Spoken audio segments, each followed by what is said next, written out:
భూమి మీద ఉన్న మనుషులకు జన్మనిచ్చిన దేవుడు, వారి కొరకు ఈ అనంతమైన విశ్వాన్ని కట్టిన దేవుడు, విశ్వాన్ని కట్టి కష్టపడి నడిపిస్తున్న దేవుడు, తన పిల్లలు ఎలా ఉండాలో, ఎలా జీవించాలో చక్కగా రాయించాడు. అందులోనూ తనను నమ్మిన వారు, తనను విశ్వసించి బాప్తిసం తీసుకుని పరిశుద్ధులుగా మారిన వారి విషయంలో ఈ పరిశుద్ధులు ఎలా జీవించాలి, పరిశుద్ధ జీవనాన్ని సమాజానికి ఎలా కనిపెరచాలి అన్న ఉద్దేశంతో ఎన్నో విషయాలు తన పిల్లల విషయంలో రాయించాడు. ఈరోజు సమాజం ఎలా ఉంది? క్రైస్తవ సమాజం అంటే దేవుణ్ణి నమ్ముకోవటం అంటే బాప్తిసం తీసుకోవటం, దేవుణ్ణి నమ్ముకోవటం అంటే ఆదివారం గుడికెళ్ళి రావటం, ఈ రెండు విషయాలు మాత్రమే తెలుసు. అలా బాప్తిసం తీసుకుని ఆదివారం గుడికి వెళ్ళి వస్తే మేము భక్తిపరులమే, మేము పరిశుద్ధులమే అన్న భావనలో ఉన్నారు. అలా ఉంచారు బోధకులు. అలాంటి మోసధోరణిలోనే వారి భక్తి జీవితాన్ని ఉంచేశారు. చదువుకోవాలి, ఉద్యోగాలు చేసుకోవాలి, సంపాదించుకోవాలి, దేవుడు దానికి మీకు తోడుగా ఉంటాడు, దేవుడు ఆ విషయంలో మీకు సహాయం చేస్తాడు అని లోకం వైపు పరిశుద్ధులని మళ్లించారు. కానీ దేవుడు బైబిల్ రాయించి మన చేతిలో పెట్టాడు కదా, మనం బైబిల్ చదువుకోవాలి కదా, పరిశుద్ధులుగా తన పిల్లలు ఎలా ఉండాలో బైబిల్లో రాయించిన మాటలు అర్థం చేసుకోవడానికి ప్రయత్నించాలి కదా. ఈ వారం తిరిగి ఒక వచనం ఆలోచిద్దాం. పరిశుద్ధులు తన పిల్లల విషయంలో దేవుడు ఎలా ఉండాలని కోరుకుంటున్నాడో ఒక్క రెఫరెన్స్ ఆలోచిద్దాం. అది అర్థం కావడానికి, ఆ ఒక్క వచనం అర్థం కావడానికి బైబిల్లో మనం అనేక సందర్భాలు తిరిగి వస్తేనే తప్ప ఆ వచనం అర్థం కాదండి. అంత లోతుగా దేవుడు జ్ఞానాన్ని పెడితే క్రైస్తవ్యానికి బైబిల్ నేర్పకుండా, సంఘానికి వస్తున్న విశ్వాసికి బలమైన లోతైన సంగతులు బైబిల్లో నుంచి నేర్పించకుండా భక్తి జీవితాన్ని పైపైన కట్టి వదిలేశారు. కేవలం కష్టాలు వస్తే దేవుడు, అవసరాలు వస్తే దేవుడు, బాధలు వస్తే దేవుడు అన్నట్టుగానే దేవుడి గురించి నేర్పించారు తప్ప దేవుడు బాధ చెప్పలేదు, ఈ జన్మ ఎందుకో చెప్పలేదు, ఎలా బ్రతకాలో చెప్పలేదు, ఎలా జీవించాలో కూడా చెప్పలేదు. ఈరోజు ప్రసంగం చాలా జాగ్రత్తగా వినాలి. అర్థమైనట్టుగా ఉంటుంది ఆ వచనం చదువుతున్నప్పుడు, కానీ దీని వెనకాల ఎంత సారం ఉందా, దేవుడికి ఎంత బాధ ఉందా అని ఈరోజు మీరు దాన్ని అర్థం చేసుకుంటారు. తీతుకు రాసిన పత్రిక, తిమోతికి రాసిన పత్రికలు అయిపోయిన వెంటనే ఈ పత్రిక ఉంటుందండి. తీతుకు రాస్తున్నాడు పత్రిక, యవనస్తుడు, సేవలో ఉన్నాడు. ఆయనకి రాస్తూ, నాయనా నువ్వు ప్రజలకి ఇలాంటి బోధ చేయాలి, సేవకుడుగా, సేవను జరిగిస్తున్నవాడిగా సంఘానికి నువ్వు ఇలాంటి విషయాలు చెప్పాలి. ఎలా చెప్పాలి అంటే, మొదటి ఈ అధ్యాయం అంతా చదువుతున్నప్పుడు అండి చాలా విషయాలు చెప్పుకుంటూ వస్తాడు. సున్నతి సంబంధులు అంటాడు, వాళ్ళు ఎలా ఉండాలో చెప్పాడు. క్రైస్తవుల కుటుంబాలు ఎలా ఉండాలో చెప్పాడు. వాళ్ళు కొంచెం తప్పుడు బోధలు చేసి పాడు చేస్తున్నారని కూడా చెప్పుకుంటూ వస్తాడు. 10వ వచనంలో అనేకులు విశేషముగా సున్నతి సంబంధులను, అవిధేయులను, వదరబోతులను, మోసపుచ్చువారునై ఉన్నారు అన్నాడు 10వ వచనంలో. బాగా వినాలి ఇది. మొదటి అధ్యాయం 10వ వచనంలో అనేకులు అన్నాడు, ఎక్కువ మంది విశేషముగా సున్నతి సంబంధులను, అవిధేయులను, వదరబోతులను, మోసపుచ్చువారునై ఉన్నారు. అంటే సంఘంలో ఎక్కువగా వీళ్ళే ఉన్నారు. ఆ రోజు సున్నతి సంబంధులు అంటే యూదులు క్రైస్తవ్యాన్ని ఎప్పుడు వ్యతిరేకిస్తూ ఉన్నారు. ఇప్పుడు క్రైస్తవ్యంలోనికి యూదులు వచ్చారు. వీళ్ళు ఎలాంటి యూదులు అంటే, క్రైస్తవ్యం అంతా ఒకటి నమ్మింది అనుకోండి, దానికి కాదంటారు వీళ్ళు. ఇప్పుడు సమాజంలో ఉన్న వాళ్ళందరూ ఒకటి నమ్మారు, తండ్రైన దేవుడు దేవుడే, యేసుక్రీస్తుల వారు దేవుడే, పరిశుద్ధాత్మ దేవుడు దేవుడే అని నమ్ముతారు. కానీ ఒక కొత్త కల్ట్ బోధ ఒకటి దిగింది.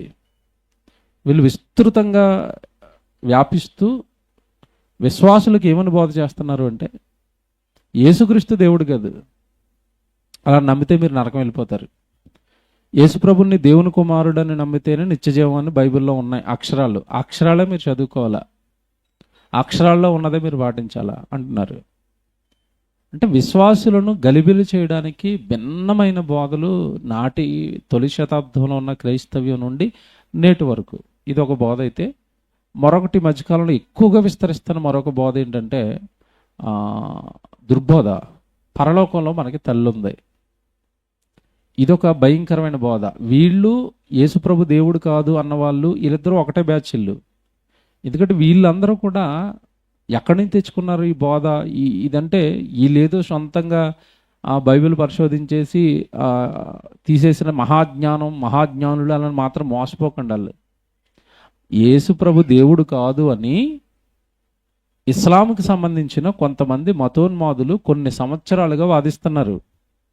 యేసును ప్రవక్తగానే నమ్మండి, దేవుడిగా నమ్మొద్దు, ఆయన జస్ట్ ప్రవక్త మాత్రమే. ఆ తర్వాత వచ్చిన మహమ్మద్ ప్రవక్తని మీరు విశ్వసిస్తేనే మీరు నిత్యజీవానికి వెళతారు. యేసుప్రభు నేను దేవుడినని బైబిల్లో ఎక్కడ చెప్పుకోలేదని కావాలంటే వీడియోలు వేస్తాను. వాళ్ళవి తెలుగులో ఉన్న షఫీ కూడా మాట్లాడాడు. వీళ్ళు క్రైస్తవ్యంలో ఎవడో ఆ ఎంగిలి మాటలు చెప్పేసరికి ఈడేదో మహాజ్ఞానం అనుకుని ఆ బోధలు వింటారు వీళ్ళు విశ్వాసులు. అంటే సంఘాన్ని పాడు చేసేవాళ్ళు, భిన్నమైన బోధలతో పాడు చేసేవాళ్ళు అన్ని చోట్ల ఉంటారు, దుర్శతాబ్దంలో ఉన్నారు. ఇలాంటి బోధలను పసికట్టి బైబిల్ ప్రకారం సత్యమేదో తెలుసుకోగలిగిన జ్ఞానం కలిగిన వాడిగా పరిశుద్ధుడు ఉండాలి, నీతిమంతుడు ఉండాలి. అది ఈ ఉద్దేశం, తీతుకి పత్రిక రాస్తూ ఉద్దేశం. అయితే ఇలా చెప్పుకుంటూ వచ్చారు. వాళ్ళ కుటుంబాలని పాడు చేసేస్తారు, వాళ్ళ విషయంలో జాగ్రత్తగా ఉండాలి మీరు అని చెప్పుకొచ్చి, నిజంగా రండి ఒక విచిత్రమైన పదం చివరి అధ్యాయాన్ని ముగిస్తూ, ఇది 16వ వచనం ఈరోజు మన వాక్యపట్నం. 16వ వచనం మనం ఈరోజు ఆలోచిద్దాం. 16వ వచనానికి వచ్చేసరికి ఏమంటున్నారంటే, దేవుడిని ఎరుగుదమని వారు చెప్పుకొందురు. వారు అంటే మాకు దేవుడు తెలుసు అని వాళ్ళు చెప్పుకుంటున్నారట. దేవుణ్ణి ఎరుగుదమని వారు చెప్పుకొందురు అన్నాడు. ఆ చెప్పుకున్న వాళ్ళ గురించి వెంటనే ఏమంటున్నాడు? అక్కడ వెంటనే ఏమనుంది? చెప్పుకొందురు కానీ అసహ్యులు. అదేంటది? ఇప్పుడు దేవుడిని ఎరగని వాళ్ళు నాకు అసహ్యులు అంటే బాగున్నావు, కానీ ఇక్కడేమంటున్నాడు? దేవుడిని ఎరుగుదామని వాళ్ళు చెప్పుకుంటారు కానీ వాళ్ళంటే నాకు అదేంటది? మీకు ఎలా ఉంది చూసారా వచనం? ఎంత కష్టంగా ఉంది చూసారా? వాళ్ళు మాకు దేవుడు తెలుసు అని చెప్పుకుంటారట, నాకు వాళ్ళే అసహ్యం అన్నాడు దేవుడు. ఇదేంటండి ఇలాగుంది? ఎందుకు అసహ్యం అంటున్నాడు? బాగా వినాలి. ఎందుకు అసహ్యం అంటున్నాడు? వచనం చూడండి, మీ వేలు అక్కడే పెట్టండి. వేలు పెడుతూ వెంటనే అలా పక్కకు వేలు జరిపితే అక్కడ ఒక పదం ఉంటుందండి. ఎందుకు వాళ్ళు నాకు అసహ్యం అంటే, వారు అవిధేయులట. ఆగండి, అవిధేయులు అంటే నా మాట వాక్యం ఏదైతే ఉందో దానికి వాళ్ళు లోబడరు, వాళ్ళే అవిధేయులు. సువార్తకు అవిధేయులైన వారి గతి ఏమవును అంటాడు 1 పేతురు 4వ అధ్యాయం చదువుతున్నప్పుడు. వాళ్ళే అవిధేయత అంటే అర్థం ఏంటంటేనండి, దేవుడు బైబిల్లో ఏదైతే రాస్తాడో దాన్ని నన్ను నమ్మను అన్న ప్రతివాడు కూడా దేవుడి దృష్టిలో ఎవరో తెలుసా? అవిధేయుడు. యేసుక్రీస్తు దేవుడు అని బైబిల్లో డైరెక్ట్గా రెఫరెన్స్లు ఉన్నాయా లేదా? ఉన్నాయా? మీకు పాఠమే చెప్పాను జనవరి 1కి రమ్మన్నాను. హైదరాబాద్ నడిబొడ్లో ఎవడన్నా ఉంటే రమ్మనండి. మళ్ళా చెప్తున్నాను, భయం ఏం లేదు. యూట్యూబ్లో లైవ్ వెళ్తుంది, మళ్ళా చెప్తున్నాను. హైదరాబాద్ నడిబొడ్లో ఎవడన్నా ఉంటే రమ్మనండి. యేసుప్రభు దేవుడు, కూర్చోబెట్టి ఒప్పించి ఇంటికి పంపిస్తాం. బైబిల్లో ఉంది అంత అంత అంత సబ్జెక్టు. బైబిల్లో లేకపోతే మేము ఇంత ధైర్యంగా మేమెందుకు మాట్లాడతాం? బైబిల్లో లేనిది. ఇక్కడ ఎంత బాగా రాస్తున్నాడంటే, బైబిల్లో యేసుప్రభు దేవుడు అని ఉందని మనం చూపించామనుకోండి, వాడేమంటాడు తెలుసా? నేను నమ్మింది రైటు, అది బైబిల్లో ఉన్నా సరే తప్పే అంటాడు. అంటే సువార్తకు అవిధేయులు ఎవరా? వాక్యానికి విధేయత చూపించడం వాడంటే చూపించడు. వాక్యంలో ఉన్నదే నువ్వు చెప్పాలంటే లేదు నేను నమ్మిన దానికోసం అవసరమైతే బైబిల్లో ఉన్నాయని కొట్టేస్తాను. విచిత్రం అండి, మీకు నవ్వుకుంటారు ఇప్పుడు. యేసు ప్రభు దేవుడు కాదన్న ఆయన ఒక కొత్త బైబిల్ రాస్తున్నాడట. వాళ్ళు ఆ బైబిలే చదువుకోవాలట, మన బైబిల్ చదవరట వాళ్ళు. ఎంత బాగుంది చూసారా? దానికి మరి పేరు ఏమని పెడతారో, మనకైతే పరిశుద్ధ బైబిల్ అని ఉంటుంది. మరి దానికి బొంకు బైబిల్ అని పెడతారో ఎటు తెలీదు. మేమైతే పరిశుద్ధ బైబిలే చదువుకుంటాం. బొంకేసండి బైబిల్లో ఉన్న వాక్యాలను బొంకేసి బైబిల్ రాస్తారట. అవన్నీ కొట్టేస్తారట. యేసుప్రభు దేవుడు అని ఎక్కడెక్కడ ఉన్నాయో అన్నీ కొట్టేస్తారట. ఎంత దారుణానికి దిగజారారు చూసారండి. చెప్తున్నాడు వాళ్ళ గురించే. వాళ్ళు ఎవరో తెలుసా? అవిధేయులళ్ళు. వాక్యం చూపించినా వినరు, వాక్యం చూపించినా మారరు, వాక్యం చూపించినా మేము నమ్మం. మాకు ఎవడో చెప్తున్నాడు వెనకాల బోర అవుతాడు చెవులో, ఆడిదే నమ్ముతాం. బైబిల్లో ఉంది, మేము నమ్మం. సరేండి, మళ్ళా చెప్తున్నాను, క్రైస్ట్ చర్చ్ మియాపూర్ సవాలుకు సిద్ధం. యేసు ప్రభు దేవుడు అని మేము నిరూపిస్తాం. కాదన్నవాడు ఎవడైనా ఉంటే మా ముందు మాట్లాడమనండి. దమ్ముంటే మళ్ళీ చెప్తాను, దమ్ముంటే ఆ బ్యాచ్ హైదరాబాద్లో ఎవరెవరైతే తిరుగుతున్నారో, ఎందుకంటే ఈ మధ్యకాలంలో నుండి వీళ్ళు ఒక్కొక్కరి దగ్గరికి వెళ్ళి పాడు చేస్తున్నారు విశ్వాసాన్ని పాడు చేస్తున్నారు. నరకానికి వెళ్ళిపోతాయి ఆత్మలు. అది భయం. ఆ భయంతో ఈ ఆవేశం అంతే. క్రైస్ట్ చర్చ్ మియాపూర్ తరపున లైఫ్ టైం ఛాలెంజ్. యేసు ప్రభు దేవుడు అంతే. కాదన్నవాడు ఎవడైనా మియాపూర్ రావచ్చు. కూర్చోబెట్టి ఒప్పించి పంపిస్తాను. మళ్ళీ చెప్తున్నాడు, ఒప్పించి పంపిస్తాను. నేను మళ్ళీ ఒప్పించే పంపిస్తాను ఇంటికి. అంతే తప్ప యూట్యూబ్లోనూ అక్కడక్కడ అలాగా దేవుడు కాదు అని మరుక్కుంటా ఆ లింకులు అందరికి పంపించుకుంటా పాడు చేయకండి. మళ్ళీ చెప్తున్నాను, క్రైస్ట్ చర్చ్ మియాపూర్ తరపున ఒక స్టేట్మెంట్ ఇస్తున్నాను నేను. మేము యేసు ప్రభు దేవుడు అని నమ్ముతాం. అలా నమ్మే వాళ్ళే మియాపూర్ చర్చికి రండి. బైబిల్ నమ్మే వాళ్ళే మియాపూర్ చర్చికి రండి. బైబిల్ను నమ్మను అన్న వాళ్ళు మీకు ఒక నమస్కారం. ఎందుకంటే మీరు స్థిరంగా ఉండరు, జనాన్ని స్థిరంగా ఉంచరు. మీకు స్థిరత్వం లేనప్పుడు, బైబిల్ను నమ్మే ఆ నమ్మకం లేనప్పుడు రాకండి, సంఘానికి రాకండి. మళ్ళీ చెప్తున్నాను, ఎందుకంటే యేసు ప్రభు దేవుడు కాదు అన్నవాడు మహాపాపి, నిత్యాగ్ని దండనకు పాత్రుడు. దయచేసి అలా ఆ నిత్యాగ్ని దండనకు పాత్రుడైన వాడు వెనకాల మేము ఉండలేం. ఆ సావాసంలో మేము ఉండలేం. ఆ సాన్నిహిత్యం మాకొద్దు, ఆ పాపం మాకొద్దు, ఆ నేరం మాకొద్దు. బైబిల్ని మేము వెళ్ళలేం. బైబిలు ఓ మాట చెప్పింది, ఎవడు బోధ చేసినా సరే ఎలా బోధ చేయాలో తెలుసా? నీ బుర్రలో పుట్టిన బోధ చేయకూడదు. పిలిపిలికి రాసిన పత్రిక తీయండి. బైబిల్ రాక, పత్రికలు చదవక, సారం తెలియక, సంపూర్ణ జ్ఞానం నేర్చుకోక, ఏదో 4 ఎంగిలి మాటలు, షఫీగడ్ మాట్లాడి 4 ఎంగిలి మాటలు పట్టుకుని యేసు ప్రభు దేవుడు కాదంటే తాట తీసేస్తాం బైబిల్తో. పిలిపిలికి రాసిన పత్రిక 3వ అధ్యాయం 16వ వచనం చదవండి. పిలిపిలికి రాసిన పత్రిక 3వ అధ్యాయం 16వ వచనం. అయినను ఇప్పటి వరకు బాగా వినండి, ఇప్పటి వరకు మనకు లభించిన దానిని బట్టియే క్రమముగా నడుచుకుందుము. అంటే బైబిల్ ద్వారా దేవుడు నీకు ఏది చెప్తాడో దాన్ని బట్టి నువ్వు నడవాలి, దాన్నే నువ్వు నమ్మాలి. రోమపత్రికలో యేసుప్రభు దేవుడు అన్న తర్వాత, తీతు పత్రికలో యేసుప్రభు దేవుడు అన్న తర్వాత, పాత నిబంధనలో కీర్తనకారులు, కోరహ కుమారులు కానీ అందరూ నా దేవా అన్న తర్వాత నువ్వు దేవా అన్నావు అంటే నువ్వు మహాపాపివి. బైబిల్ క్రమాన్ని మీరుతున్నావు. మనకి క్రమముగా ఏమండి, బైబిల్లో ట్రాన్స్లేషన్ మిస్టేక్స్ ఉన్నాయి, మాకు తెలుసు. నీలాంటి ఏమీ తెలియనోడి దగ్గర జ్ఞానం నేర్చుకోవడానికి అడిగలేము మేము. బైబిల్లో ట్రాన్స్లేషన్ మిస్టేక్ అంటే ఎలా ఉంటుందంటే, మన యాకోబు పత్రిక చదువుతున్నప్పుడు దేవదూతల గురించి కింద ఏమని ఉంటుందండి? దేవుని కుమారులు అని ఉంటుంది. ఓకేనా? దేవదూతలను ఏమని రాశారు? దేవుని కుమారులు అని రాశారు. ఇప్పుడు వాళ్ళు దేవుని కుమారులు కాదని అక్కడ ట్రాన్స్లేషన్ మిస్టేక్ అని మనం ఎక్కడ తెలుస్తుందంటే, కొత్త నిబంధనకు వచ్చేసరికి హెబ్రీ పత్రికలో ఏమంటాడంటే, దేవదూతలు దేవుని కుమారులు కాదు, ఏనాడు నేను వాళ్ళని దేవుని కుమారులుగా పిలవలేదని హెబ్రీ పత్రిక 1వ అధ్యాయంలో మనకి వివరణ ఇచ్చాడు 5, 6, 7 వచనాల్లో. అప్పుడు మనకి ఏమైంది? అది ట్రాన్స్లేషన్ మిస్టేకా, నేను దేవదూతలను దేవుని కుమారుడు అని ఎప్పుడు అనలేదా అని ఆ హెబ్రీ పత్రికను బట్టి అది ట్రాన్స్లేషన్ మిస్టేక్ అని గుర్తుపట్టాం. సవాల్ చేస్తున్నాడు మళ్ళీ. బైబిలులో యేసు ప్రభు దేవుడు అని ఉన్నవన్నీ ట్రాన్స్లేషన్ మిస్టేక్ అంటే నేను పొరపాటును రాసేసాను అలాగని నీకేమైనా ఆధారం ఉందా? పోనీ ట్రాన్స్లేషన్ మిస్టేక్ ఒక చోట పడుతుందండి, ఉన్న ప్రతి చోట పడుతుందండి. ఎక్కడ యేసుప్రభు దేవుడు అని ఉంటే అది ట్రాన్స్లేషన్ మిస్టేక్ అట. ఇదేం దారుణం అండి, బుర్రలో ఏం కూర్చుందో అర్థం అవ్వట్లేదు. కనుక సంగమా జాగ్రత్త.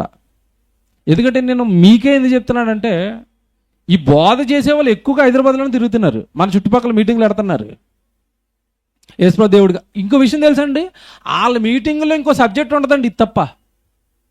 మనిషి ఎందుకు పుట్టాడు చెప్పరు, చచ్చిపోయిన తర్వాత ఏం జరుగుతుంది చెప్పరు, ఆత్మీయ జీవితం ఎలా ఉండాలి చెప్పరు. వాళ్ళకి వచ్చిన దానిలో ఒకటే మొక్క వచ్చి వాళ్ళకి ఏంటి, యేసుప్రభు. ఏ మీటింగ్ కావాలండి ఇదే టైటిల్, యేసుప్రభు దేవుడు కాదు. వీళ్ళు ఏటోనండి, ఈ బుర్రలో ఈ పిచ్చేటో అర్థం కావట్లేదు నాకు. ఇప్పుడు యేసుప్రభు దేవుడు కాదంటే ఎవడైనా రక్షణ పొందుతాడా, ఎవడైనా రక్షణలో నిలబడతాడా? మీకేం బుర్ర పనిచేస్తుందా? బయట ఉన్న అన్ని జనులు నమ్ముతున్నారా యేసుప్రభు కూడా దేవుడు అండి? బైబిల్ పట్టుకుని నీకు లేదు బుద్ధి జ్ఞానం, బైబిల్లో ఉన్నాయే. నమ్మడానికి నీకు బుద్ధి లేనప్పుడు, నీకు జ్ఞానం లేనప్పుడు. అందుకే చెప్తున్నాను, ఇంతకాలం సాఫ్ట్గా ప్రేమగా చెప్పాను, హాట్గా చెప్తున్నాను. లైవ్ వెళ్తుంది, కావాలంటే కట్ చేసి ఫ్యాన్స్ ఎవరన్నా ఉంటే అడుగు పంపుకోండి. యేసుప్రభు దేవుడు కాదు అంటే క్రైస్ట్ చర్చ్ మియాపూర్ తరపున మళ్ళా అని చెప్తున్నాను, సవాలుకి సిద్ధం. ఆల్రెడీ రక్షణ టీవీకి వెళ్ళి మూతి నోరు మూసుకుని వచ్చావు, మళ్ళీ ఇక్కడ వాగుతున్నావు నీ పిల్ల సైన్యాన్ని దింపి. మళ్ళా చెప్తున్నాను, నా చెవిలో కానీ మరొక్కసారి ఆ బోధకు సంబంధించిన మాటలు ఈ చుట్టుపక్కల వినబడితే ఖచ్చితంగా మేము కూడా అదే టైటిల్ మీద సవాలు పెడతాం. ఇక యేసుప్రభు దేవుడే యేసుప్రభు దేవుడే, ఇంక మేము ఏం చెప్పాం, ఇక నువ్వు అదే చెప్తున్నావు కనుక మేము ఇదే చెప్తాం. ఇక కనుక ఈ బోధల విషయంలో జాగ్రత్త. తీతు గారు ఎంత బాగా చెప్పాడు చూడండి, తీతుకి ఎంత జాగ్రత్త చెప్తున్నాడు చూడండి. వాళ్ళు దేవుడిని ఎరుగాము అని చెప్పుకుంటారు, కానీ వాళ్ళు నాకు ఎలాంటి వాళ్ళు, అసహ్యులు. ఎందుకు అసహ్యం అంటే వాళ్ళు విధేయత చూపించారు. బైబిల్లో ఉన్న రెఫరెన్స్ నమ్మంటే నమ్మరాళ్ళు. అలాంటి వాళ్ళు ఎవరట, అసహ్యులు. ఇంకోటి చెప్పనండి, ఇది ఒక అంటే పరిశుద్ధుడికి ఉండవలసిన స్వభావం ఏంటంటే వాక్యాన్ని నమ్మే గుణం ఉండాలి. నువ్వు నిజంగా నీతిమంతుడివేనా పరిశుద్ధుడివేనా, నీకు వాక్యాన్ని నమ్మే గుణం ఉండాలి. ఆ గుణం నీలో లేదనుకోండి, నేను పరిశుద్ధుడిని గుడికి వెళ్ళి వస్తున్నాను దేవుడు నాకు తెలుసా నువ్వు చెప్పుకోవడానికి అనర్హుడివి, నువ్వు అర్హత లేదు. వాక్యానికి లోబడని వాడు ఎవడికి కూడా, వాక్యాన్ని నమ్మని వాడికి ఎవడికి కూడా నేను పరిశుద్ధుడిని అని చెప్పుకునే అర్హత లేదు. ఒకటి ఫస్ట్ పాయింట్. మళ్ళీ చదువుదాం, అక్కడ తీతు పత్రిక వచ్చేయండి. వారు దేవుణ్ణి ఎరుగుదమని వారు చెప్పుకొందురు, వారు అసహ్యులను అవిధేయులను. ఇక్కడ ఇంకో బిడ్డ చెప్తున్నాడు చూడండి, పరిశుద్ధుడికి ఉండాల్సిన ఇంకో స్వభావం ఏంటంటే ప్రతి సత్కార్యము విషయములో భ్రష్టులనయ్యుండి తమ క్రియల వలన ఆయనను ఎరగమన్నట్టుగా ఉన్నారు. అంటే పరిశుద్ధుడికి ఉండాల్సిన ఇంకో స్వభావం ఏంటంటే ఫస్ట్ది వాక్యాన్ని నమ్మటం. ఇలాంటి దొంగ బోధలైన దాన్ని వస్తే తిప్పు కొట్టగలగాలి నువ్వే. చిచ్చి బైబిల్లో యేసుప్రభు దేవుడు అని ఉన్న తర్వాత మీరు కాదంటే మీ బోధ ఎందుకు వింటానండి, మీ దగ్గరికి ఎందుకు వస్తానండి, మీ మాటలు ఎందుకు వింటానండి అనాలి. అండో ఇది ఎందుకంటే ఇతను బైబిల్ చదవడు, ఈ బైబిల్ వినడు, బైబిల్ క్లాసులకు రాడు, ఎక్కడ బైబిల్ పైన పట్టు ఉండదు. ఎవరేం చెప్తున్నారని వినుకోవడం, అతను అది చెప్తే అది నిజం, ఇతను చెప్తే ఇతను నిజం, ఇంకొకడు వస్తాడు ఎవడో రేపో ఎల్లుండో, అతను వచ్చి అంటాడు అసలు బైబిల్లో ఉన్న యెహోవాయే దేవుడు కాదంటాడు. అప్పుడు అందరికి వెళ్తారు మళ్ళీ. అసలు నీకంటూ ఓన్గా ఏం ఉండదా, నాకేం అర్థం కాదండి. ఓన్గా నీకంటూ ఒక నాలెడ్జ్ ఉండదా, నీకంటూ బైబిల్ చదివి బైబిల్ ఇది చెప్పింది అని ఓన్గా నీకంటూ ఒక ఆలోచన ఉండదా? ఎవరైతే చెప్తే అది నమ్ముతూ ఉంటావా? నువ్వు బైబిల్ చదువుకోవా? పోనీ నువ్వు బైబిల్ చదవనప్పుడు, ఇది బైబిల్ ఓపెన్ యూనివర్సిటీకి రానప్పుడు, వాక్యం ఎలా పరిశీలించాలో నీకు తెలియనప్పుడు నువ్వేవో బోధలు నమ్మేవంటే అర్థం ఉంది. ఇక్కడికి వచ్చిన తర్వాత బైబిల్ ఎలా చదవాలో నేర్పించిన తర్వాత, బైబిల్ని ఎలా అర్థం చేసుకోవాలో నేర్పించిన తర్వాత కూడా నేను అవే వింటాను అంటే అవే నమ్ముతాను, అవే చూస్తాను, నాకు ఏదో డౌట్. ఇదేంటండి ఇది? ఇక్కడికి వచ్చిన తర్వాత కూడా ఇంకోటి చెప్తున్నాను, యూనివర్సిటీ బోధకు వచ్చిన తర్వాత కూడా నువ్వు బైబిల్లో స్టడీ అవ్వలేకపోతున్నావంటే, సత్యాన్ని గ్రహించలేకపోతున్నావంటే నీకు ప్రపంచంలో ఇంకెక్కడ సత్యం దొరకదు. నిన్ను మాయ చేస్తారు, వాళ్ళంతా గారడీ చేస్తారు. కారణం ఇక్కడ స్వచ్ఛంగా బైబిల్లో ఉన్నది బోధించి ఆత్మలను పరలోకానికి సిద్ధం చేస్తున్నాం. మరొక ఎజెండా మన దగ్గర ఉండదు. మనుషుల్ని పరలోకానికి సిద్ధం చేయాలి. కానీ బయట అలా కాదు, దోపిడి, దండేయటం, ఇవన్నీ ఉంటాయి బయట. మన దగ్గర అది ఉండదు. మీరు దేవుడి కోసం బ్రతకండి పరలోకం వెళ్దాం, దేవుడి కోసం బ్రతకండి పరలోకం వెళ్దాం. పరిశుద్ధులకు ఉండాల్సిన ఒక స్వభావం ఏంటంటే వాళ్ళ జీవితంలోనట సత్క్రియలు ఉండాలట. ఆ సత్క్రియలు లేనప్పుడట ఎంత బాగా చెప్తున్నాడు చూడండి, వారు ప్రతి సత్కార్యము విషయములో భ్రష్టులై ఉండి, అంటే అర్థం ఏంటి? సత్కార్యాలు అంటే సువార్త పనులు.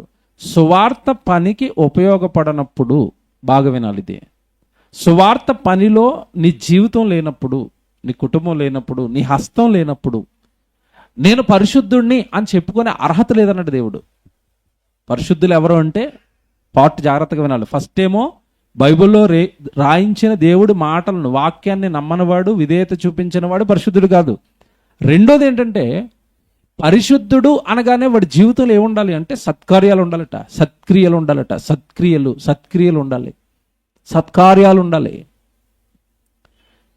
సత్కార్యాలు లేని ప్రతివాడు నేను పరిశుద్ధుడిని అని చెప్పుకోవడానికి కుదరదు, నేను పవిత్రుడిని అని చెప్పుకోవడానికి కుదరదు. నేను బాప్తిసం తీసుకున్నాను, గుడికి వెళ్ళి వస్తానని పరిశుద్ధుడినే పవిత్రుడిని అంటే లోకం ఒప్పుకుంటుంది. కానీ దేవుడు, నీ జీవితంలో ఏమైనా సత్క్రియలు ఉన్నాయా? నీ జీవితంలో ఏమైనా దేవుడి పనులు ఉన్నాయా? దేవుడు పని ఉంటేనే నువ్వు పరిశుద్ధుడు అని చెప్పుకోని చెప్తుంది బైబిల్. ఇప్పుడు మీకు ఇక్కడ ఒకటి చెప్తానండి. దేవుణ్ణి ఎరగకుండానే, దేవుడి గురించి పూర్తిగా తెలుసుకోకుండా, జాగ్రత్తగా వినండి, దేవుడి గురించి పూర్తిగా తెలుసుకోకుండానే అసలు భయంకరమైన చేదు నిజం ఏంటంటే, దేవుడు పూర్తిగా అర్థం కాకుండానే సేవకులుగా కూడా మారిపోయారు చాలామంది, బోధకులుగా మారిపోయారు. వాళ్ళకి ఇంకా దేవుడిని పూర్తిగా ఎరగలేదు, వాళ్ళు పూర్తిగా దేవుడు అర్థం కాలేదు వాళ్ళకి. దేవుడు అనగానే ఎవరు, దేవుడు ఎందుకు ఈ భూమి మీదకి యేసుక్రీస్తుల వారిని పంపించాడు, యేసుక్రీస్తుల వారి ప్రాణం ఎందుకు పెట్టాడు, నేను యేసుక్రీస్తుల వారి పేరట ప్రజలకి సువార్త ఏం చెప్పాలి, వాళ్ళ ఆత్మలను ఏం చేయాలి, ఈ క్లారిటీ లేకుండా సేవకులు అయిపోయారు.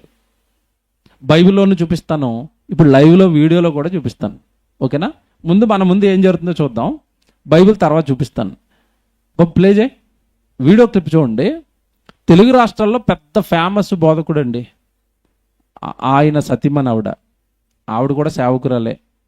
ఈవిడ ఏమని సమాధానం చెప్తుందో, సువార్త లేదా యేసుప్రభు పేరట, దేవుడి పేరట ఏమని బోధ చేస్తుందో మీరు ఒక మాట వినండి. మీరు చూసుంటారు, చూడని వాళ్ళు చాలా జాగ్రత్తగా వినాలి.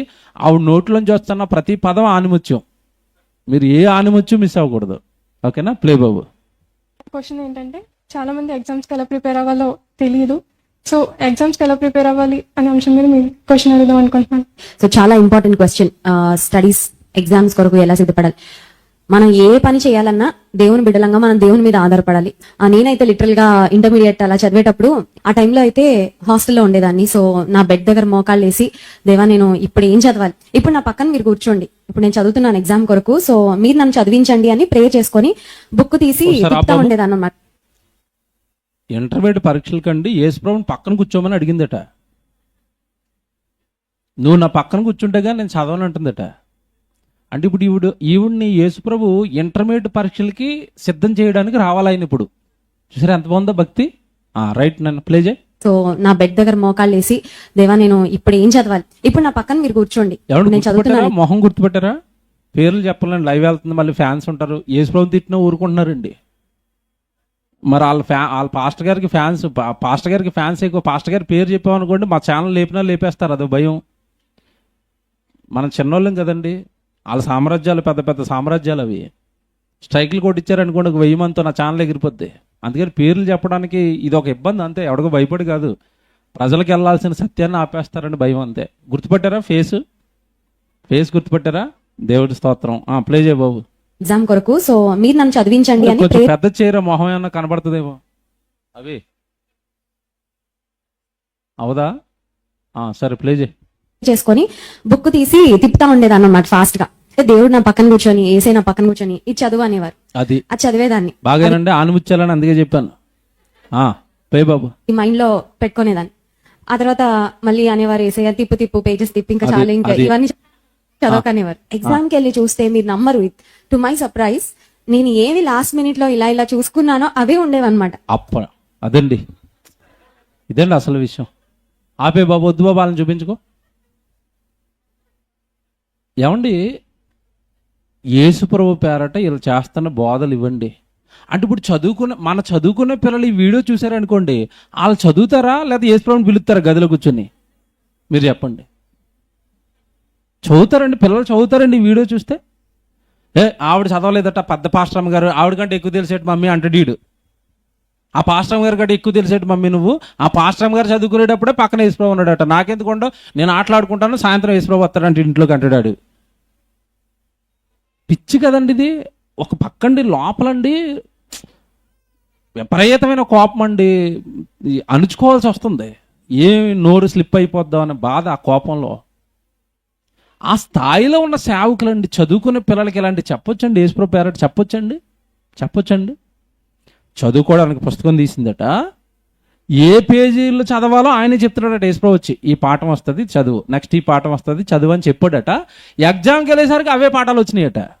నాకు ఇక్కడ డౌట్ ఏంటంటే, ఇంత కష్టపడటం కంటే క్వశ్చన్ పేపర్ ఇస్తే అయిపోద్ది కదా. మీకు అర్థమైందా? ఇప్పుడు ఈ చదువు అంటాం కంటే డైరెక్ట్గా యేసుప్రభు వచ్చినప్పుడు క్వశ్చన్ పేపర్ అట్టుకొచ్చి అమ్మ రేపు ఇదే క్వశ్చన్ పేపర్ అంటే మొత్తం ఫస్ట్ ర్యాంక్ వస్తుంది కదా.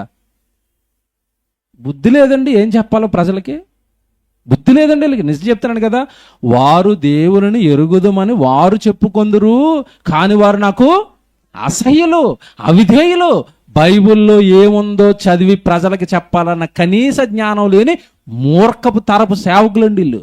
మళ్ళా చెప్తున్నాను, మాయ, అపవాది వీళ్ళ రూపంలో కట్టిన మాయా ప్రపంచం అండి అది. ఏమండి మాట్లాడుతానండి, ఈ వీడియో ఒక అన్యజనుడు చూశాడు అనుకోండి, ఒక అన్యజనుడు యేసుప్రభుని నమ్మనోడు చూశారండి ఈ వీడియో. చూడటం కాదు, అలా భయంకరంగా బూతులు తిడుతున్నారు, ఆ కింద కామెంట్లు ఉంటాయి, మీరు చదవలేరు అయ్యి.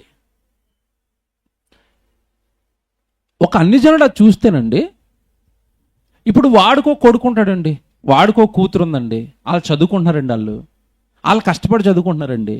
ఈవిడికేమో యేసుప్రభు వచ్చి ఏమొస్తాయో ముందు చెప్పేస్తున్నాడటండి. ఇప్పుడు వీళ్ళిద్దరు పరీక్షకి వెళ్ళారు అనుకోండి, యేసుప్రభు చెప్పేసిన వాడికి ర్యాంక్ వచ్చేసి అవతల కష్టపడి చదువుకున్న వాడికి ర్యాంక్ రాలేదనుకోండి, ఇప్పుడు యేసుప్రభు మంచోడా చెడ్డోడా? వాళ్ళకి ఎలా కన్వే అవుతాడు యేసుప్రభు? మీరు చెప్పండి. అన్ని జనులకి యేసుప్రభుని ఎలా కన్వర్ట్ చేస్తున్నారు వీళ్ళు, ఎలా చూపిస్తున్నారు యేసుప్రభుని అన్ని జనులకి వీళ్ళు? మీ యేసుప్రభు మీకు పేపర్లు తిప్పి చూపించేస్తాడా? మీకు ఏమొస్తాయో చెప్పేస్తాడా? మేము ఇక్కడ కష్టపడి చదువుకుని పరీక్షలకు వెళ్ళి మేము ఫెయిల్ అయిపోవాలా? మీ యేసుప్రభు అంత చెడ్డోడా? అందరిని ఒకలా చూడ్డా? చూసారా, యేసుప్రభుని పక్షపాతం చేయట్లేదండి వీళ్ళు. మీరు ఆలోచించండి, నేను చెప్పేది తెలివిగా అలా ఆలోచిస్తారా లేదా వాళ్ళు? అందరినీ సమానంగా చూసేవాడని చెప్తామే, ప్రభు అనగానే ప్రేమమయుడని చెప్తామే. అంటే దెయ్యం వీళ్ళ రూపంలో ఉండి యేసుప్రభుని ఎలా ప్రొజెక్ట్ చేస్తుంది చూడండి. మొన్న ఒక వారం చూపించాను కదా ఒక వీడియో, మీకు గుర్తుందా? లేదంటే మళ్ళీ అత్తాడు, పెద్ద ఆంటీ వచ్చింది, నా మొహం తెల్లగా అయిపోయింది ఆయిల్ రాసుకున్న తర్వాత అంటుంది, గుర్తుందా? ఓ వారం చూపించాను. అంటే అవి చూపిస్తున్నారు ప్రజలకి. మా యేసుప్రభు దగ్గరికి వచ్చి నూనె రాసుకుంటే మీరు తెల్లగా అయిపోతారు, మా యేసుప్రభు దగ్గరికి వచ్చారంటే ఇదిగో మీరు చదవాల్సిన పని లేదు, ఆయనే చెప్పేస్తాడు మొత్తం. చిచ్చి ఇవన్నీ కల్టు బోధలండి, ఇవి నాశనం చేసే బోధలు. యేసుప్రభు దేవుడు కాదన్నవాడు ఎంతటి మోసగాడో ఇదిగో ఈ బోధలు చేస్తున్న వీళ్ళు ఇలా అంతా ఒకటే బ్యాచ్ అండి, సర్వనాశనం చేయడానికి వచ్చారు క్రైస్తవ్యాన్ని. పరిశుద్ధులంగా మనం అండి చాలా అలర్ట్గా ఉండాలండి. చూపించే ప్రతిదీ నిజం కదండి, వినబడే ప్రతిదీ నిజం కాదండి. బైబిల్ పైన కాస్త మనకంటూ ఒక అవగాహన ఉండాలి. యేసుప్రభు వచ్చింది ఎగ్జాములు రాయించడానికండి? నేను అడుగుతున్నాను, పరీక్షలు రాయించడానికి వచ్చాడా? పరలోకాన్ని విడిచిపెట్టి దేనికి వచ్చాడు చెప్పండి? సిలువలో ఆయన పడ్డ వేదన, సిలువలో ఆయన పడ్డ కష్టాలు చిన్నవండి. ఎంత శ్రమపడి రక్తం ఇచ్చి ప్రజలందరి పాపాలు కడిగి పరలోకానికి నడిపించడానికి ఆయన వస్తే ఆయన్ని పరీక్షల కోసం వాడుకోమని బాగా చేస్తున్నారండి. పాపం కోసం వాడుకోమని కాదు, దేనికోసం వాడుకోమంటున్నారు?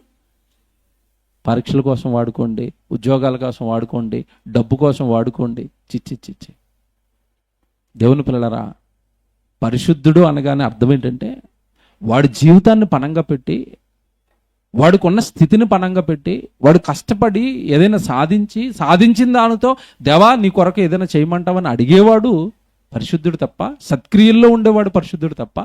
ఇదిగో ప్రతి దానికి, చదువుకి ఏమండి, అక్కడ నేను మేదిపట్నం వెళ్ళొస్తాను కదండి మార్నింగ్, అక్కడ సంఘం అతనైతే మొత్తం మీకు జలుబున్నా, దగ్గున్నా, జ్వరం ఉన్నా, ఇంక ఏమన్నా సరే మా దగ్గర ఉంది మందు. ఏంటది?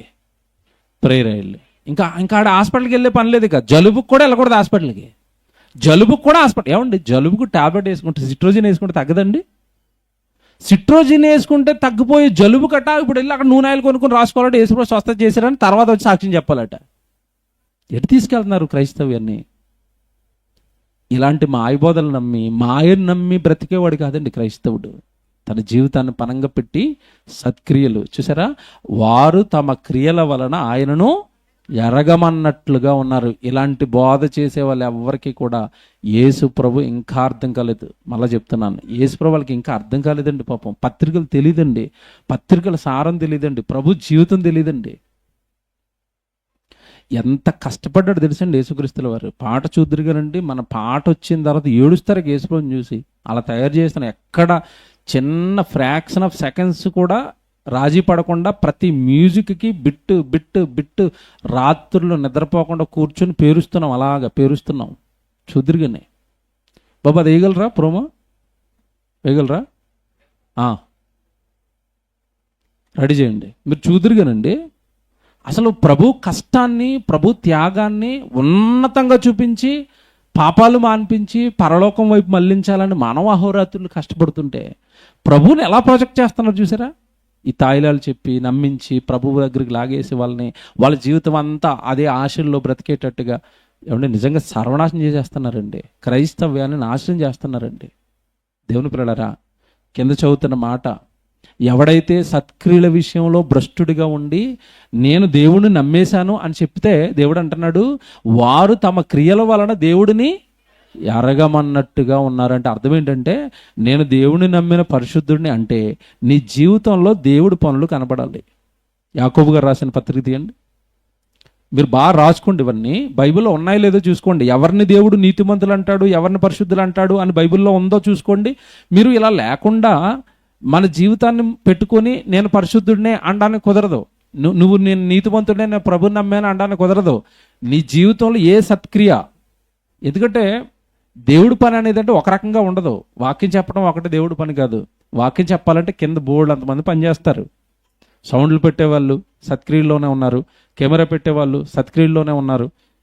ఈ మనం కూర్చొని ఈ మందిరాన్ని ప్రతి శుక్రవారం వచ్చి శుభ్రం చేస్తారు స్త్రీల సమాజం, వాళ్ళు సత్క్రియల్లో ఉన్నారు. మార్నింగే వచ్చి ఇవన్నీ అరేంజ్మెంట్లు చేస్తారు, వాళ్ళు సత్క్రియల్లోనే ఉన్నారు.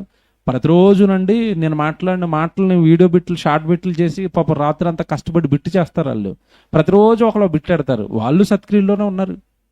వచ్చిన బిట్లు కొంతమందికి ఇంట్రెస్ట్ ఉంటుందండి, ఈ వాక్యం పంపాలని చాలా గ్రూపుల్లోకి వాక్యాలు పెడుతూ ఉంటారు, ఫేస్బుక్లో వాక్యాలు పెడతా ఉంటారు, షేర్లు చేస్తూ ఉంటారు, వాళ్ళు సత్క్రియల్లోనే ఉన్నారు.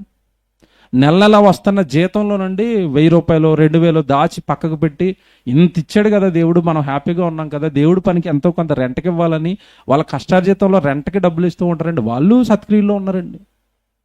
దేవుడి పని నీ వలన ఏదో ఒక దేవుడి పని జరగకుండా నేను పరిశుద్ధుని నువ్వు ఎలా చెప్పుకుంటావు? అర్హత ఏది, నీకు హక్కు ఏది? అంటే జీవితంలో దేవుడు పని లేకుండా నేను పరిశుద్ధుడిని అని చెప్పుకొని అర్హత లేదు ఎవరికి. బైబిల్ చూపిస్తాను ఇప్పుడు.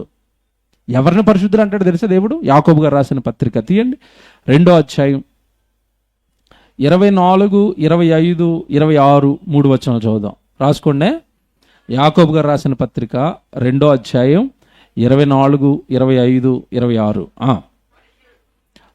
24 చదువుతారా? మనుష్యుడు విశ్వాస మూలమున మాత్రము కాక, ఆగండి అర్థం చేసుకోవాలి.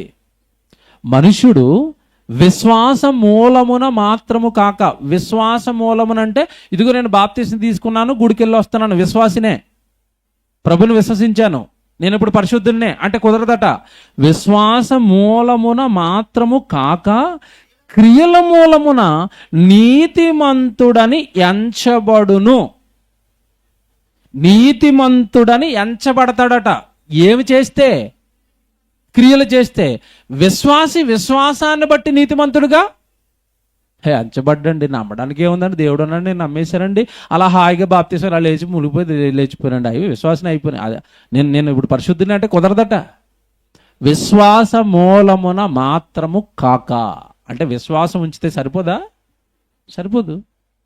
విశ్వాస మూలమున మాత్రము కాక క్రియల మూలమున నీతిమంతుడని ఎంచబడునని మీరు దేని వలన గ్రహించారు? దీని వలన గ్రహించారంటే చరిత్ర. అబ్రహాం గారు చరిత్ర చెప్పుకుంటూ వస్తాడు 2వ అధ్యాయం 19వ వచనం నుంచి. దేవుడు ఒక్కడని నువ్వు విశ్వసిస్తున్నావు, మంచిదే, అలా దెయ్యాలు కూడా నమ్ముతాయి, నీకు దెయ్యానికి తేడా ఏంటంటాడు. 19వ వచనం చదువుతారా? 19వ వచనం. దేవుడు ఒక్కడేని నీవు నమ్ముచున్నావు, అంతే కదండి. మేము దేవుడు ఒక్కడేనండి, నిజమైన దేవుడి దగ్గరికి వచ్చామండి, సుశ్రీరాజ్ దగ్గరికి వచ్చామండి, యేసురావు దగ్గరికి వచ్చామండి. వెరీ గుడ్, మంచిదే రావటం, నువ్వు నమ్మావు, వెరీ గుడ్ మంచిదే. కానీ ఇక్కడ కౌంటర్ వేస్తున్నాడు దేవుడు. దేవుడు ఒక్కడేని నువ్వు నమ్ముచున్నావు, అలాగూ నమ్ముంటే మంచిదే, మంచిదే, నమ్మటం మంచిదే. కానీ దయ్యములు నమ్మి వణుకుచున్నాయి. దెయ్యాలు నమ్మాయా దేవుడిని? నమ్మాయి. నువ్వు నమ్మేవా? నమ్మావు. ఇప్పుడు దెయ్యానికి నీకు తేడా ఏంటంటున్నాడు, అర్థమైందా? దెయ్యాలు కూడా దేవుడు ఉన్నాయని నమ్మేయండి. ఇంకొక విషయం తెలుసా, మనకంటే ఎక్స్ట్రా క్వాలిఫికేషన్ అట్లా ఒకటి ఉంది. ఏంటి? అక్కడే రాశాడు, దయ్యములు నమ్మి వణుకుచాయట. నువ్వు ఎప్పుడైనా సన్నిధులు ఎలా వణుకుపోయిన అన్నవాళ్ళు చేయొద్దండి. రొట్టె ద్రాక్షాసనం నా దగ్గరికి వస్తుంటే, అమ్మ బాబో ఈ వారం పాపాలు చేశారండి, పరిశుద్ధుడైన యేసు రక్తం వస్తుందండి, ఇలా గజ గజ గజ గజ గజ గజ వణుకుపోయిన అన్నవాళ్ళు చేయొద్దండి. మనం ఎక్కడ వణుకుతామండి, మనం ఎక్కడ భయపడతామండి దేవుడికి. కానీ యేసుక్రీస్తుల వారిని చూడగానే ఆ రోజు దెయ్యాలు ఏం చేసినాయి చెప్పండి? వణికిపోయి సాష్టాంగ నమస్కారాలు చేసి, సజీవుడైన దేవుని కుమారుడా, ఆ నరకానికి మాత్రం మమ్మల్ని గంటొద్దయ్యా, నీకు దండం పెడతామయ్యా. దెయ్యాలు వణికాయి, మనిషి వణుకుతాడండి? వణకడు. దెయ్యాలు దేవుడిని నమ్మాయి, నువ్వు దేవుడిని నమ్మావు. ఎక్స్ట్రాగా నువ్వు దేవుని కుమారుడిగా నీ క్వాలిఫికేషన్ ఏంటి? నీ నమ్మకానికి, నీ విశ్వాసానికి ఏవి నీ జీవితంలో క్రియలు? అబ్రహాము దేవుడిని నమ్మాడు, కింద చెప్పుకుంటూ వెళ్తాడు అబ్రహాం గురించి. అబ్రహాము దేవుడిని నమ్మాడు, నమ్మిన తర్వాత అబ్రహాము దేవుడు కొరకు బలిపీఠాలు కట్టించాడు. దేవుడు ఎక్కడికి వెళ్ళమంటే అక్కడికి వెళ్ళాడు. దేవుడు సొంత ఊరిని వదిలేయమంటే వదిలేశాడు. దేవుడు కుమారుని బలిమ్మంటే బలివ్వడానికి సిద్ధపడ్డాడు. ఇదంతా క్రియల రూపంలో నేను దేవుడిని నమ్మాను అని అబ్రహాము నిరూపించుకున్నాడు. సో అతను దేవునికి సేవకుడు. ఇందాక మీరు మాట చదువుకున్నారా? మీరు మన తీతుపత్రి స్టార్ట్ చేశాం కదా, అక్కడ ఏమన్నాడు? వారు దేవునిని, మళ్ళా చదవండి అది, వారు దేవుని ఎరుగుదమని చెప్పుకొందరు. వారు చెప్పుకున్నారా, దేవుడు చెప్పుకుంటున్నాడా? బాగా వినాలి, ఇది ఇక్కడ బిట్ ఉంది. వారు దేవుణ్ణి ఎరుగుదమని చెప్పుకొందరు అంటే ఇప్పుడు దేవుడు చెప్పుకుంటున్నాడా, వాళ్ళు చెప్పుకుంటున్నారా? వాళ్ళు చెప్పుకుంటున్నారు. మరి దేవుడు చెప్తాడా? దేవుడు నమ్మిన వాళ్ళ కోసం చెప్తాడు. అబ్రహాం కోసం చెప్పాడా? చెప్పాడు. ఇస్సాకు గురించి చెప్పాడా? చెప్పాడు. యాకోబు గురించి చెప్పాడా? చెప్పాడు. పౌలు గురించి చెప్పాడా? చెప్పాడు. పేతురు గారి గురించి చెప్పాడా? చెప్పాడు. అపోస్తుల గురించి చెప్పాడా? చెప్పాడు. స్తెఫను గురించి చెప్పాడా? చెప్పాడు. చెబుతాడు. ఎందుకు? వాళ్ళ జీవితంలో ఏమున్నాయి? క్రియలు ఉన్నాయి. ఆ క్రియల ద్వారా ఏమండి, దేవుణ్ణి మేమెరిగామని వాళ్ళు చెప్పుకోవట్లేదు, వాళ్ళని దేవుడు ఎరిగి వాళ్ళు నా పిల్లలని చెప్పాడు. నేను అబ్రహాము దేవుడను, ఇస్సాకు దేవుడను, యాకోబు దేవుడును. మా దేవుడు యెహోవాని వాళ్ళు చెప్పుకున్నారా? వాళ్ళ గురించి దేవుడు చెప్పాడా? దేవుడు చెప్పాడు. కానీ ఈ బ్యాచ్ అంతా ఏం చెప్పుకుంటారంట? మేము దేవుడిని ఎరుగుదాం. వీళ్ళ గురించి దేవుడు చెప్పడు. ఎందుకంటే వీళ్ళకి దేవుడు తెలుసు, కానీ దేవుడికి వీళ్ళు ఎవరో తెలియదు. ఎక్కడుంది ఈ మాట? నేను బైబిల్లో ఉన్నాయో నా నోట్లోంచి వస్తాయి. మత్తయి సువార్త 27వ అధ్యాయము 21లో, మత్తయి సువార్త 7వ అధ్యాయం 21, మత్తయి సువార్త 7వ అధ్యాయం 21. ప్రభువా ప్రభువా అను నన్ను పిలుచు ప్రతివాడును పరలోక రాజ్యములో ప్రవేశించుడు, పరలోకమందున్న నా తండ్రి చిత్తము చొప్పున చేయువాడే. అది పిలిస్తే పలకడట, ఆయన పిలిస్తే పరలోకం ఇవ్వడట. పరలోకంలో ఉన్న నా తండ్రి చిత్తం ఏదో తెలుసుకుని వాటి చొప్పున చేయువాడే.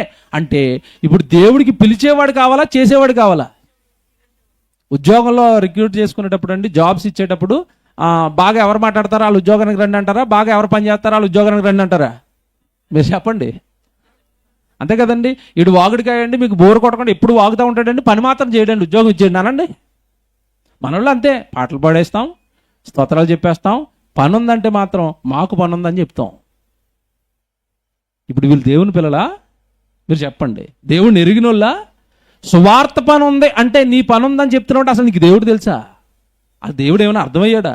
ఆ సువార్త పని అక్కడ జరుగుతుందంటే దానివల్ల దేవుడికి మహిమ వస్తుంది, అందులో నేను ఉండలేకపోతున్నాను. ఆ సువార్త పని వల్ల దేవుడికి ఒక ఆత్మ రక్షించబడుతుంది, అక్కడికి నేను వెళ్ళలేకపోతున్నాను. నువ్వేం ఆలోచిస్తున్నావు? నువ్వు ఆలోచించుకో ఒకసారి. అసలు నేను దేవునికి కుమారుణ్ణి అని నువ్వు చెప్పుకున్నావు తప్ప నీ గురించి దేవుడు ఏమైనా నిన్ను ఎరిగాడా? దేవుడు నీ గురించి చెప్పుకుంటాడా? అబ్రహాం గురించి చెప్తున్నాడంటే అబ్రహాం గురించి ఉన్నాయి క్రియలు. ఎంత బాగా చెప్తాడంటేనండి, మీరు 19 చదువుకోండి, 20 చదువుకోండి, 21, 22, 23, ఇప్పుడు 24 చదువుతున్నాం. 24 మనుషుడు విశ్వాస మూలమున మాత్రము కాక క్రియల మూలమున నీతిమంతుడుగానే ఎంచబడునని మీరు దీని వలన గ్రహించితే అబ్రహాం జీవితాన్ని బట్టి అటువలనే నీకు ఇంకొక ఉదాహరణ ఇస్తాను అంటున్నాడు. జస్ట్ ఇంకొకరిని జ్ఞాపకం చేస్తాను అంటున్నాడు. అటువలనే అంటే ముందు అబ్రహాం గురించి చెప్పాడు, ఇప్పుడు ఎవరి గురించి చెప్తున్నాడు చూడండి. అటువలనే రాహాబను వేశ్య కూడా దూతలను చేర్చుకుని వేరొక మార్గమున వారిని వెలుపలికి పంపివేసినప్పుడు క్రియల మూలముగా, అది అంటే రాహాబను వేశ్యలో కూడా దేవుడు ఏం చూశాడట? క్రియల మూలముగా నీతిమంతురాలని ఎంచబడెను కదా. అంటే ఒక పురుషుని చూపించాడు, ఒక స్త్రీని చూపించాడు. అంటే మీకు ఏం అర్థం అవ్వాలి?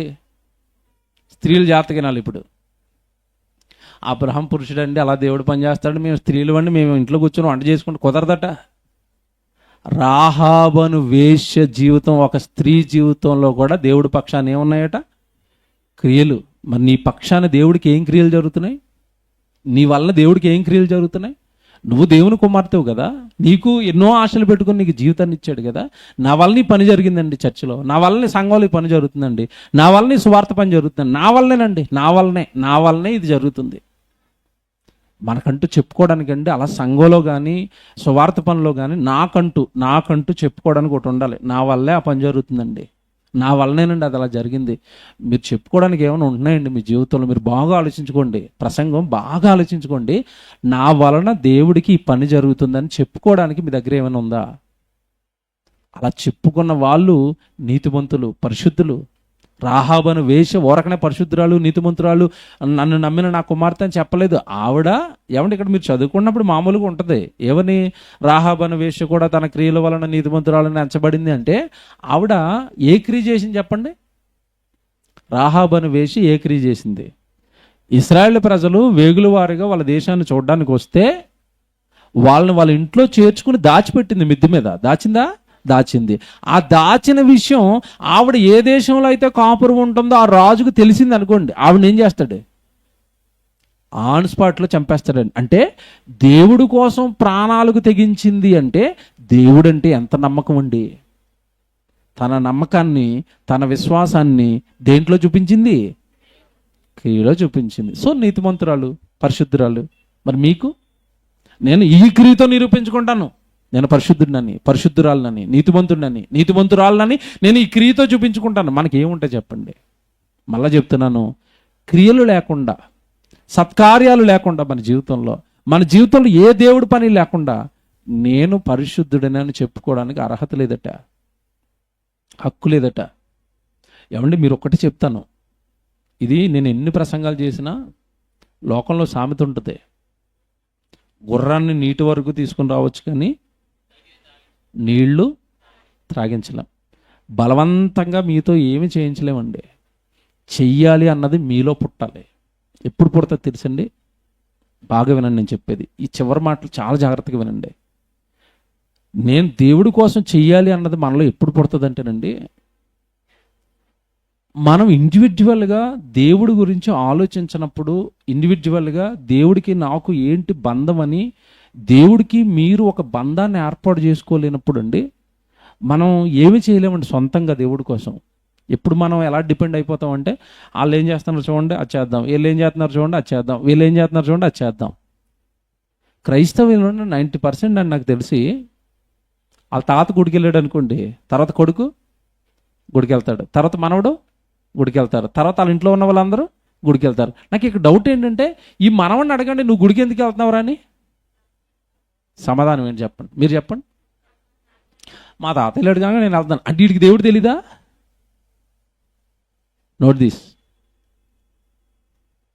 చుట్టాల్లో ఎవరో గుడికి వెళ్తున్నారండి, నేను గుడికి వెళ్తున్నానండి అంటే నీకు దేవుడు తెలీదా? తెలీదు మళ్ళీ చెప్తున్నాను, తెలీదు. వాళ్ళు వెళ్తున్నారు కాబట్టి వెళ్తున్నారు, వాళ్ళు ఇస్తున్నారు కాబట్టి ఇస్తున్నాను, వాళ్ళు వస్తున్నారు కాబట్టి వస్తున్నాను అంటే నీకు ఇండివిజువల్గా దేవుడికి నీకు ఏం లేదా? నీకు దేవుడి మీద ఏ ఫీలింగ్ లేదా? ప్రేమ లేదా? నా దేవుడు తన ఆప్యాయత కలగలేదా ఇంకా ఆయన మీద? ఇండివిజువల్గా నువ్వేమైనా దేవుడితో సంబంధం పెట్టుకుని ఆలోచిస్తున్నావా? బాగా ఆలోచించండి. నేను ఎవరేం చేస్తున్నారని నేను చూసుకోనండి, నేను దేవుడికి ఏం చేయాలని నిరంతరం చూసుకుంటాను. నేను ఏం చేయగలను, నా వల్ల ఏమవుతుంది దేవుడికి, నేను ఏం చేయగలను, నిద్రపోవండి, సరిగ్గా నిద్రపోవం. ఉన్న ప్రతి చిన్న టైంని దేవుడికి వాడుతూ మొన్న నేను 2 రోజులు మీటింగ్కి వెళ్ళానండి. ఆ మీటింగ్కి వెళ్ళినప్పుడు మన ఎడిటింగ్ చేసే కుర్రాడు ఉంటాడు, తమ్ముడు నేను మీ ఇంట్లో ఉండిపోతాను 2 రోజులు. అలాగే నన్ను మీరు ఉంటారంటే మా భాగ్యం కదా, ఇంట్లో ఉండిపోండి అన్నాడు. నన్ను ఇంట్లో ఉండిపోండి అని చెప్పి ఆడు చచ్చిపోయాడు. 2 రోజులు నిద్రపోలేం లేదండి ఆ కుర్రోడిని. పగలు నిద్రపోలేం లేదు, రాత్రి నిద్రపోలేం. నేను నిద్రపోలే, ఆ కుర్రోడికి నిద్ర లేదు. తెల్లవారుజాము 4, 5 అప్పటి వరకు చేసేవండి. పల్లవన్న చేసేద్దాం నాన్న. నేను ఉన్న టైంలో నేను ప్రతి ఫ్రేము నా పాట రాసేటప్పుడే నేను నా తండ్రిని ఎలా చూపించాలి విజువల్గా నేను ఒకటి అనుకుంటాను.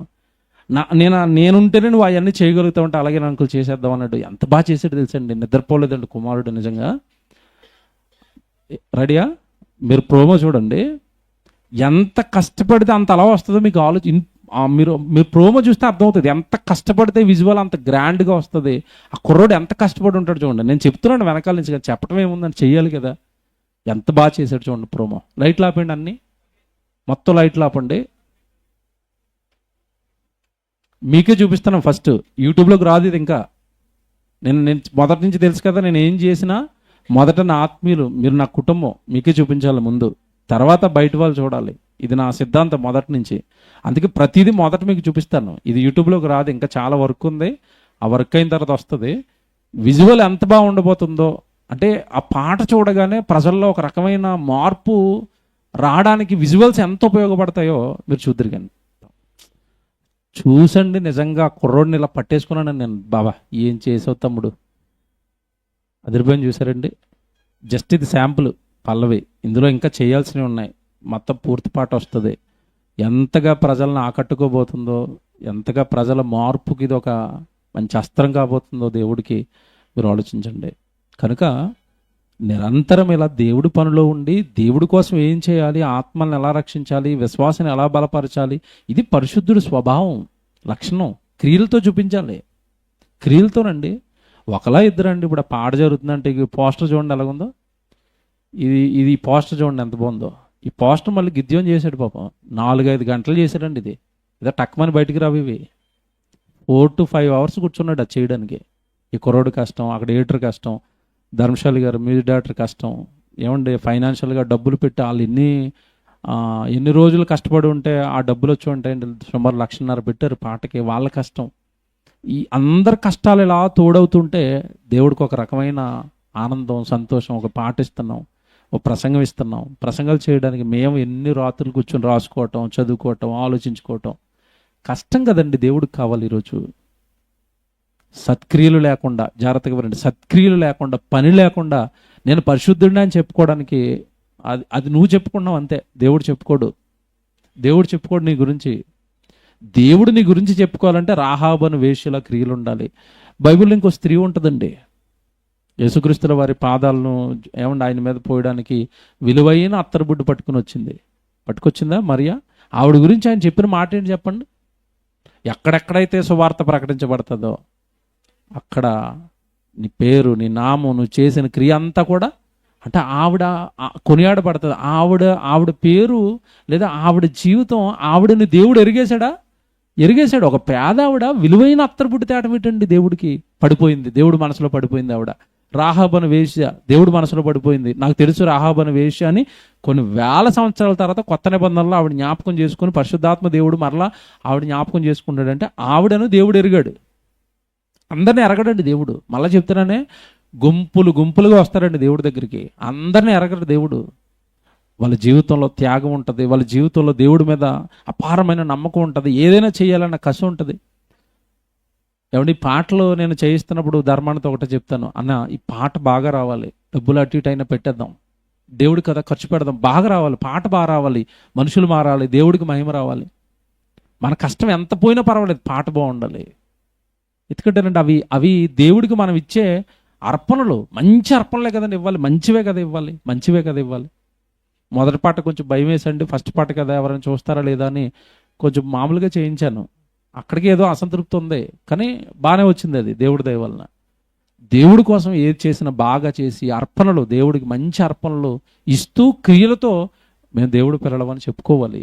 ఆ గుర్తులు మనకు ఉండాలి. బైబిల్ అంతా మీరు చూడండి, బైబిల్ అంతా మీరు చదువుకోండి. దేవుడు ఎవరి పేరు బైబిల్లో రాయిస్తున్నాడు అన్నా ఎవరి గురించి దేవుడు ప్రస్తావిస్తున్నాడు బైబిల్లో అన్న, వాళ్ళ పేరట వాళ్ళు దేవుడి కొరకు చేసిన ఏవో క్రియలు ఉంటాయి బైబిల్లో. ఊరకు 4 పేర్లు రాయడు బైబిల్లో. మీకు ఇంకా అర్థం కావాలంటే ఒక ఉదాహరణ చెప్తాను. యేసుక్రీస్తుల వారు ప్రసంగం చేసి దేవాలయంలో కానుకల పెట్టి దగ్గర నుంచున్నాడు. ఓకేనా? కానుకల పెట్టి దగ్గర నుంచున్నప్పుడు ఒకడే కానుక వేసారా, చాలామంది వేసారా? చాలామంది వేశారు. అందరు కానుకలు వేస్తే మాత్రం ఒక ఆవిడ గురించి పొగిడాడు. ఎవరి గురించి? ఎందుకు పొగిడాడు చెప్పాలి. విధవరాలు అని రాయలేదు ఆవిడ గురించి, పేద విధవరాలు. అంటే ఆల్రెడీ ఆవిడ పొజిషన్ ఏంటి?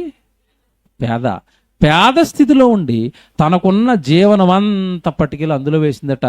ఈవిడ ఒక్కవిడ ఈ రోజు నా మనసును గెలుచుకుంది అన్నాడు. ఆవిడ పేరు బైబిల్లో రాశాడు. అంటే మీరు ఆలోచించుకోండి. ఇప్పుడు దేవుడు ఊరకనే మన పేరు ప్రస్తావించడం, మనల్ని గుర్తుపెట్టుకోడు. మీకు అర్థం కావడానికి ఉదాహరణ చెప్తాను. ముఖ్యమంత్రి గారు ఎంతమందికి తెలుసు చెప్పండి? రేవంత్ రెడ్డి గారు. తెలీదు అన్న వాళ్ళు చేయతండి. ఎవరు లేరు. అందరికీ తెలుసా? అందరికి తెలుసు. నేను ప్రశ్న అడుగుతున్నాను, ముఖ్యమంత్రికి మీలో ఎవరు తెలుసో చేయొద్దండి. ఎవడు అసలు ముఖ్యమంత్రి తెలిస్తే మీరు ఇక్కడ కూర్చుంటారేంటి? ఆయన మనకి తెలుసు తప్ప మనం ఎవరో ఆయనకి తెలీదు. దేవుడు మనకి తెలుసు. నువ్వు దేవుడికి తెలుసా ఇంతకీ? బాగా ఆలోచించి. నిద్ర పట్టదు రాత్రి, నిద్ర పట్టదండి. ఈ ప్రశ్న వచ్చిన ప్రతిసారి మాకు నిద్ర పడతాను. నేను లేచేలా కూర్చుంటాను. నేను లేచేలా కూర్చుని అసలు ఏటో మళ్ళీ 2 నిమిషాలు ఆలోచించుకుని పడుకుంటాను. నేను దేవుడికి తెలుసా లేదా ఇంతకీ? మీరు దేవుడికి తెలుసా ఇంతకీ? మీరు ఆలోచించుకొని దేవుడికి తెలుసా? బైబిల్ పట్టుకున్నారు, గుడికి వస్తున్నారు, బాప్తిజం తీసుకున్నారు. ఇంతకీ మీరు దేవుడికి తెలుసా? తెలుసా లేదా ఆలోచించుకోండి. బాబా ఉంటుందండి లైఫ్. నన్ను ఎంతకీ దేవుడు గుర్తుపట్టాడా లేదా అని మీరు ఆలోచించారంటే మీ లైఫ్ మారిపోతుంది అంతే. జీవితం టోటల్ చేంజ్ అండి. నన్ను దేవుడు గుర్తుపట్టాడా లేదా? పోనీ మీకు ఇంకోటి చెప్తాను. జయశాల్ గారు ఉన్నారు, తండ్రి గారు. ఆయనకి దేవుడు తెలుసా? జయశాల్ గారికి దేవుడు తెలుసా? తెలుసు. దేవుడికి జయశాల్ గారు తెలుసా? తెలుసు. చెప్పండి ఎలా చెప్తారు తెలుసని? ఎలా తెలుసు? హెచ్చించాడు. ప్రతి రాష్ట్రంలో జయశాల్ గారు అయ్యో మాకు తెలుసండి ఆయన అంటారు. ఇప్పుడు ఆయన ఒక్కడు అలా అయిపోలేదండి. ఆయన ఆ స్థితికి తీసుకొచ్చింది ఎవరో తెలుసా? మళ్ళా చెప్తున్నాను, మేము కన్నడలో మారుమూల ప్రాంతానికి వెళ్ళి నేను వాక్యం చెప్తే వాక్యం అయిపోయిన తర్వాత అంటున్నారు మీరు సుందరగారి మనుషులు కదండి అంటున్నారు వాళ్ళు. షాక్ అండి. నేను ఎప్పుడో కొన్ని సంవత్సరాల క్రితం కర్ణాటక ప్రాంతంలో మారుమూల సువార్త చేయడానికి వెళ్తే మీరు సుందరగారి దగ్గర వాక్యం నేర్చుకున్నారు కదా, బాగా చెప్తారండి మీరు అన్నారు వాళ్ళు. నాకు షాకు, ఈయన ఈ మూల కూడా వచ్చేసాడా అని. భాష కాని భాష అండి అది. అంటే ఆయనకి అంత కీర్తి ఘనత ఆయన తెచ్చుకున్నది కదండి. ఆయనకి ఎవరిచ్చారు? దేవుడిచ్చాడు. అంటే ఒకటే గుర్తు, మళ్ళీ చెప్తున్నా, ట్రై చేయండి, ట్రై చేసుకోండి. నీ పేరు దేవుడికి తెలిస్తే, నువ్వు దేవుడికి తెలిస్తే, నీ పని దేవుడికి నచ్చితే, నువ్వు మనస్ఫూర్తిగా చేస్తానవన్నీ దేవుడికి నచ్చితే, సంఘంలో కానీ సహోదరుల మధ్య కానీ సమాజంలో కానీ నిన్ను అలా నిలబెడతాడు దేవుడు. నువ్వు అందరికీ తెలుస్తావు. దేవుడికి నువ్వు తెలిస్తే నువ్వు అందరికీ తెలుస్తావు. భేద విధవరాలు దేవుడిని తెలుసుకుంది, ఆవిడను దేవుడు తెలుసుకున్నాడు. ఈరోజు మనందరికీ ఆవిడ తెలిసిందా? తెలిసింది. ఇది ఒకటే గుర్తు.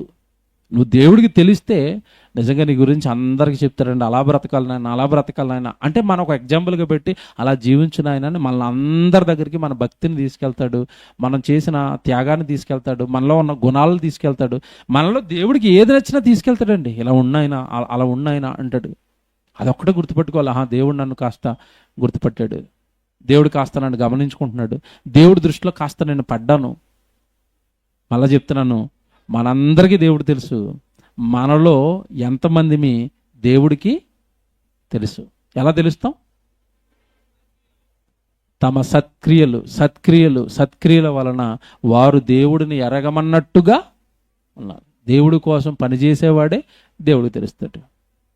ఏడో మాట్లాడుతాను నేను మీకు. ఇది చాలాసార్లు చెప్పిన అర్థం కదా, ఒక ఉదాహరణ చెప్తాను. ఇప్పుడు మనం దేవుడి పని ఎందుకు చేయాలండి? చేస్తేనే దేవుడికి ఎందుకండి మనం తెలుస్తాం? చేస్తేనే దేవుడు ఎందుకంటే ఇష్టపడతాడంటే నీకు ఒక ఉదాహరణ చెప్తాను.